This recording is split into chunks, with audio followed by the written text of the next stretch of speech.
Tally prime को open कर लेते हैं। सबसे पहले हम यहाँ पे देखेंगे जो फ्रेट चार्जेस के different tax rate wise laser create किए जाते हैं वो कैसे क्रिएट किए जाते हैं, सो दैट मैं इसका इम्पैक्ट आपको शो कर सकूँ। तो सबसे पहले मैं क्रिएट कर लेती हूँ फ्रेट चार्जेस का लेजर। टैक्स रेट वाइज हम क्रिएट करेंगे तो फ्रेट चार्जेस 12% का लेजर हम क्रिएट कर लेंगे, 5% का लेजर क्रिएट कर लेंगे। तो सबसे पहले 5% वाला लेजर हम क्रिएट कर लेंगे। ग्रुप आपको सेलेक्ट करना है इनडायरेक्ट एक्सपेंसेस एंड देखिए जीएसटी इसके ऊपर एप्लीकेबल होगा। सेट ऑर्डर जीएसटी में यस कर लीजिए। इसका एडजस्टमेंट जो होता है वो आपको फिल कर लेना है। नेचर ऑफ ट्रांजैक्शन में अगर आप इंटर स्टेट के लिए कर रहे हैं यानी कि आईजीएसटी के लिए कर रहे हैं तो नॉट एप्लीकेबल रख लीजिए। टैक्सेबिलिटी में आपको यहाँ पे टैक्सेबल करना है एंड यहाँ पे टैक्स रेट जो है 5% अप्लाई करते हुए टाइप ऑफ सप्लाई में सर्विसेज करके सेव कर लीजिए। इसी टाइप से नेक्स्ट हम क्रिएट कर लेंगे freight charges @ 12%। Under same group रहेगा इनडायरेक्ट एक्सपेंसेस, जीएसटी इसके ऊपर एप्लीकेबल होगा। इसका जो एचएसएन कोड है वो फिल कर लीजिए। अब यहाँ पे आपको सेलेक्ट कर लेना है। इंटर स्टेट के लिए हम कर रहे हैं इसलिए हम नॉट एप्लीकेबल करेंगे। टैक्सेबिलिटी में टैक्सेबल एंड 12% अप्लाई करते हुए टाइप ऑफ सप्लाई में सर्विसेज करके इसको सेव कर लीजिए। तो इस टाइप से काफ़ी सारे लोग 12% का 5% का फ्रेट चार्जेस का लेजर क्रिएट करते हैं। अब उसके बाद नेक्स्ट हम क्रिएट करेंगे जैसे कि हमने आईजीएसटी के लिए क्रिएट किया है, अब लोकल के लिए हमें क्रिएट करना होगा। अगर हमें लोकल का इनवॉइस आप रिसीव करेंगे तो उसके लिए हमें लोकल लेजर की रिक्वायरमेंट होगी। तो freight charges 12% local under indirect expenses, tax इसके ऊपर एप्लीकेबल होगा। इसका एचएसएन फिल कर लीजिए। नेचर ऑफ ट्रांजैक्शन में आपको यहाँ पे चेंज करना है, परचेज टैक्सेबल आपको चूज़ करना है एंड जो 12% है तो 12% कर लीजिए। टाइप ऑफ सप्लाई में सर्विसेज, इसी टाइप से हम 5% का लोकल का क्रिएट कर लेंगे। Freight charges @ 5% local. Under group आपको सेलेक्ट करना है इनडायरेक्ट एक्सपेंसेस, जीएसटी इसके ऊपर एप्लीकेबल होगा। सेट ऑल्टर जीएसटी डिटेल में यस कर लीजिए एंड इसका HSN code. Nature of transaction change हो जाएगा, परचेस टैक्सेबल आपको यहाँ से सेलेक्ट कर लेना है। टैक्सेबिलिटी में टैक्सेबल एंड इसके ऊपर 5% टैक्स रेट अप्लाई करते हुए टाइप ऑफ सप्लाई में सर्विसेज एंड इसको सेव कर लीजिए। अब हम यहाँ पे क्या करेंगे, अब एक एंट्री करके देख लेते हैं सो दैट मैं आपको शो कर सकूँ। तो यहाँ से गेटवे ऑफ टैली से हम वी प्रेस करेंगे एंड एक हम परचेस की एंट्री कर लेते हैं। तो यहाँ देखिए वी प्रेस कर लिया है मैंने। राइट हैंड साइड से आपको सेलेक्ट करना है परचेस।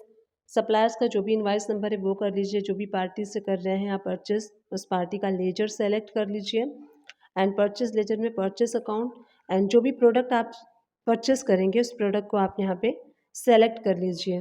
अब जैसे कि आप परचेस करते हैं तो उसके ऊपर जो फ्रेट चार्जेस है वो अलग अलग होते हैं। किसी पे 5% होता है, किसी पे 12% होता है। तो टैक्स रेट वाइज अलग अलग एंट्री कैसे करते हैं लोग वो मैं आपको यहाँ पे बताती हूँ एंड कॉमन लेजर का हम यूज़ करके कैसे करेंगे वो भी मैं आपको यहाँ पे बताऊँगी। तो हमने यहाँ पे प्रोडक्ट को सेलेक्ट कर लिया है, क्वांटिटी कर लीजिए, जिस भी रेट से कर रहे हैं वो रेट कर लीजिए। अब यहाँ पे सपोज़ कीजिए जो पार्टी ने अप्लाई किया है, यहाँ आप देख सकते हैं फ्रेट के 4 लेजर हो गए हैं। फ्रेट 12%, फिर 12% लोकल, 5%, फिर 5% लोकल। तो यहाँ पे 4 लेजर जो कि अननेसेसरी हैं। यहाँ पे हम एक लेजर से भी काम चला सकते हैं, हमें इतने लेजर क्रिएट करने की ज़रूरत नहीं है। तो फ्रेट चार्जेस का कॉमन लेजर आप यहाँ पे क्रिएट कर सकते हैं, इसीलिए मैंने आपको यहाँ पे लेजर क्रिएट करके शो किया है। तो यहाँ देखिए फ्रेट चार्जेस लेट सपोज 12% है तो लोकल आप 900 अगर अप्लाई हुआ है बिल पे। अब इसके ऊपर सीजीएसटी एसजीएसटी हम अप्लाई कर लेंगे। तो लोकल में हम परचेस कर रहे हैं लोकल से, तो यहाँ पे इनपुट सीजीएसटी एसजीएसटी हम अप्लाई कर लेंगे। तो इस टाइप से जो freight charges tax rate wise होता है उसके लिए हम करते हैं। अब सपोज कीजिए आपने 5% अप्लाई हुआ है किसी इनवाइस के ऊपर तो आपको अलग लेजर चूज़ करना होगा। तो हम यहाँ पे एक कॉमन लेजर क्रिएट करेंगे जिससे कि हमें इतने सारे 4-5 लेजर्स की रिक्वायरमेंट नहीं होगी। सिर्फ एक सिंगल लेजर से ही हम सारे इन्वाइसेस में उसका इम्पैक्ट देख सकते हैं। अब आप यहाँ देखेंगे टैक्स एनालिसिस अगर करना चाहते हैं तो टैक्स एनालिसिस भी कर सकते हैं आप। अब यहाँ से आपको कैसे क्रिएट करना है जो कॉमन लेजर होता है फ्रेट का वो मैं आपको शो करती हूँ। ये से ऑल्ट सी आप प्रेस करेंगे एंड सिर्फ आपको फ्रेट चार्जेस करना है। यहाँ पे कोई भी डिफाइन हम नहीं करेंगे टैक्स रेट। अंडर जो ग्रुप है सेम रहेगा इनडायरेक्ट एक्सपेंसेस। अब यहाँ पे चेंजेस हो जाएगा, जीएसटी एप्लीकेबल तो यहाँ हम करेंगे not applicable, include in assessable value calculate for GST करना है आपको, अप्रोप्रिएट टू में आप गुड्स कर दीजिए एंड बेस्ड ऑन वैल्यू कर दीजिए कैलकुलेशन के लिए। उसके बाद यहाँ पे आप किसी भी इनवाइसेस में इसको यूज़ कर सकते हैं। ये कॉमन हमने फ्रेट का लेजर क्रिएट कर लिया है। टैली प्राइम को ओपन कर लीजिए। आप गेटवे ऑफ टैली से सबसे पहले मैं आपको शो करूँगी कि कैसे हमें एंट्री करनी है। तो वी प्रेस करेंगे एंड राइट हैंड साइड से आपको रिसिप्ट वाला वाउचर सेलेक्ट कर लेना है, क्योंकि हम यहाँ पे रिसीव करने वाले हैं बुकिंग चार्जेस को, इसीलिए हम इसकी एंट्री बुकिंग चार्जेस की एंट्री जो है वो रिसिप्ट वाउचर में करेंगे। F2 प्रेस करके आपको डेट चेंज कर लेना है जिस भी डेट में आप रिसीव करने वाले हैं। अब यहाँ पे आपको बुकिंग चार्जेस का लेजर कैसे क्रिएट करना है, यहीं से ऑल्ट सी आप प्रेस करके न्यू लेजर क्रिएट कर सकते हैं। मैं आपको शो कर रही हूँ कैसे आपको क्रिएट करना है। तो देखिए बुकिंग चार्जेस हम क्रिएट कर रहे हैं। अंडर हम ग्रुप सेलेक्ट करेंगे डायरेक्ट इनकम। अब हम डायरेक्ट इनकम क्यों सेलेक्ट करेंगे, क्योंकि अगर सपोज़ कीजिए आप कार का बिज़नेस रन करते हैं, बाइक का बिज़नेस रन करते हैं या फिर कोई भी ऐसा बिज़नेस रन करते हैं जहाँ पे कि आपको डील होने के बाद आप बुकिंग चार्जेस लेते हैं और डील हो जाती है, और डील जब हो रही है उसी टाइम आपके पास बुकिंग चार्जेस बुकिंग इनकम आ रहा है जो कि आपके बिज़नेस के लिए डायरेक्टली इनकम है, इसीलिए इसका लेजर हम डायरेक्ट इनकम के अंडर में क्रिएट करेंगे। अगर डील कैंसिल हो जाती है तो ये नॉन रिफंडेबल अमाउंट होगा और ये आप कस्टमर को रिफ़ंड नहीं करेंगे, ये आप अपने पास ही रखेंगे, तो ये डायरेक्ट इनकम आपके लिए हुआ। तो इसका लेजर हम इसीलिए डायरेक्ट इनकम के अंडर में क्रिएट करेंगे। तो आई होप कि आप समझ गए होंगे कि इसका जो लेजर है हम इस ग्रुप के अंडर में क्यों क्रिएट करेंगे। इसके बाद आप इसको सेव कर लीजिए। अब जो बुकिंग चार्जेस का जो अमाउंट होता है, तो सपोज़ कीजिए कस्टमर आपको जो भी अमाउंट देता है 500, 1000, 2000, जो भी आपका बुकिंग चार्जेस है वो हम कर देते हैं क्रेडिट। तो सपोज़ कीजिए 2000 हमें कस्टमर से मिला है तो 2000 हम क्रेडिट कर देंगे।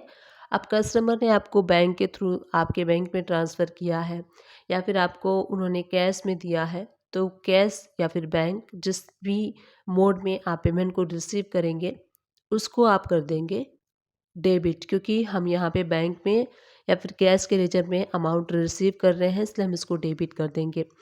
तो इस टाइप से आपको बुकिंग की एंट्री पास करनी है जैसे मैंने आपको इस वीडियो में दिखाया। अब इस एंट्री को हमें सेव कर लेना है। नरेशन में आप चाहें तो मेंशन कर सकते हैं कि बुकिंग अमाउंट जो है वो आपने रिसीव किया है, कस्टमर का नेम मेंशन कर सकते हैं या फिर कस्टमर का अगर कोई कंपनी है तो उसका नेम मेंशन कर सकते हैं। अब जब आप ये इनवॉइस रेज़ करेंगे तो उसमें ये अमाउंट एडजस्ट हो जाएगा। अगर डील कैंसिल होती है तो आप इसको वापस नहीं करेंगे, क्योंकि जो बुकिंग चार्जेस होता है वो वापस नहीं किया जाता, वो कंपनी ही रख लेती है। अब यहाँ पे बुकिंग चार्जेस की एंट्री हमने कर दी है। अगर आप इसको बैलेंस शीट में देखना चाहते हैं कि बैलेंस शीट में ये एंट्री आपको कहाँ पे शो होगी, तो बैलेंस शीट को ओपन कर लीजिए। प्रॉफिट एंड लॉस अकाउंट में जब आप डायरेक्ट इनकम में एंटर प्रेस करेंगे तो देखिए वो एंट्री आपको यहाँ पे शो नहीं हो रही है। इट मीन्स कि जो हमने बुकिंग चार्जेस का लेजर क्रिएट किया था वहाँ पे क्रिएट करते टाइम कुछ हमसे मिस्टेक हो गई है, इसलिए वो जो एंट्री हमने पास की है वो एंट्री हमें यहाँ पे शो नहीं हो रही है। तो हमें वो एंट्री जाके ओपन करके चेक करना होगा। तो चलिए गो टू में चलते हैं एंड उसके बाद हम यहाँ पे लेजर ओपन कर लेते हैं बुकिंग चार्जेस वाला। यहीं पे कंट्रोल प्लस एंटर प्रेस करेंगे।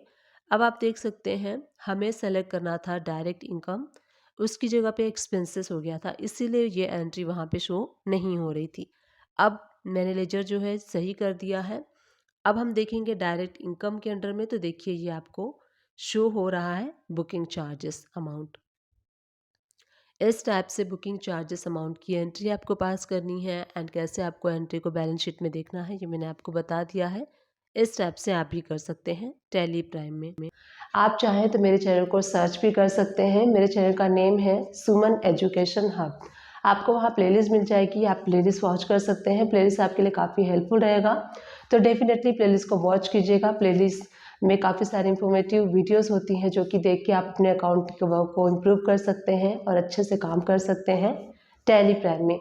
उम्मीद करती हूँ ये जो वीडियो मैंने आप लोगों के साथ शेयर की है, ये वीडियो आप सभी लोग के लिए हेल्पफुल रही होगी। अगर हेल्पफुल रही है तो लाइक शेयर सब्सक्राइब करना ना भूलिएगा चैनल को। Thank you and keep watching my videos.